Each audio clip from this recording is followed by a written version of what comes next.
आज कथा से लेडीज मानक विषय जो मैंने कि जीवन गोटे बहुत ब्यूटीफुल फेस देखी गति कर थंबनेल देखिए जानीपारे कि मु प्रेग्नेंट लेडीज को कथा कहूँ कि कौन खाइले गर्भावस्था कौन खाइले छुआटी सुस्थ आ सुंदर छुआटे हम। मु तो कौन सी फिजिक्सियन नुह कि मेडिकेटेड डिग्री भी मो पाखे ना किंतु जेहेतु मु ये स्टेज दे कि गति करी मोर गोटे 2 वर्षर पुओटे अच्छी से एक्सपीरियंस मु आपन सहित शेयर करी। गर्भावस्था मोर कौन प्रकार हेल्थ इश्यू नाला जदि आपणकर कौन हेल्थ इश्यू अच्छी ताहले निजर डाएट को भल भाव डॉक्टर सहित कंसल्ट करंतु तापरे डाएट करंतु। फर्स्ट तो मु आपण मानकु एडवाइस करी कि प्रथमे सकाळु खाली पेटरे निहाती भावरे पइड पानी पियंतु कहीं ना पइड पानी रे बॉडी रो हाइड्रेशन लेवल बढ़िया मेंटेन हुए।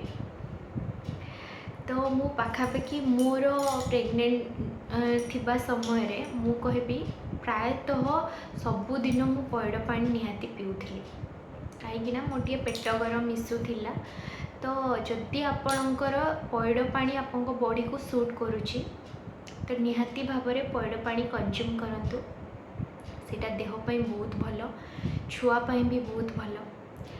तापर मु आपन को एडवाइस करी कि निहाती भाव में ड्राई फ्रूट्स आपण डाएट रे इंक्लूड करंतु कहीं ड्राई फ्रूट्स रे बहुत भल गुड फैट थाए जोटा कि छुआर ग्रोथ रे बहुत हेल्प करे। तो निहाती भाव में ड्राई फ्रूट्स इंक्लूड करंतु।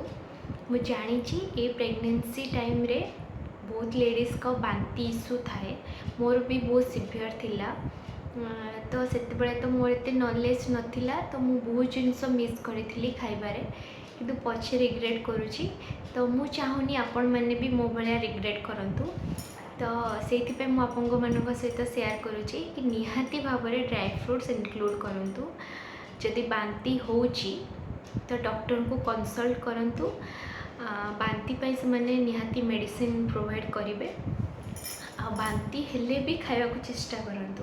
तो ड्राई फ्रूट्स इंक्लूड करंतु निहाती भाव में खाद्य रे। आउ थर्ड रे मु आपन को एडवाइस करी कि साग जातीय खाद्य निहाती खातु जमती कि नॉर्मली डेली पालंक साग तो मोस्ट नहले सजना साग कहीं आयरन लेवल बहुत मेंटेन करे सजना साग। तो निहाती भाव में साग कि आपण लंच रे ऐड करंतु। देन मु आपन को रिक्वेस्ट करी कि क्षीर निहाती भाव में पियंतु कैल्शियम पाई क्षीर बहुत जरूरी से टाइम रे आम बॉडी बहुत कैल्शियम नीड करे।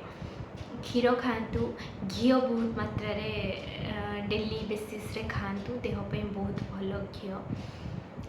जदि आपण स्ट्रेच मार्क्स होची ताहले घी खाइले जो परिमाण में हेबा कथा टिके कम हम।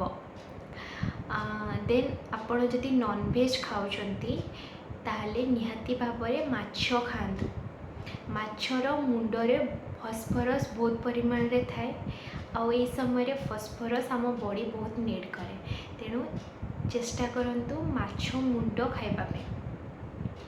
आउ जदि मटन खाउछंती कलिजा खातु सेटा भी देह पे बहुत भल। आउ हाँ last but not the least fruits निहाती भाव में खातु।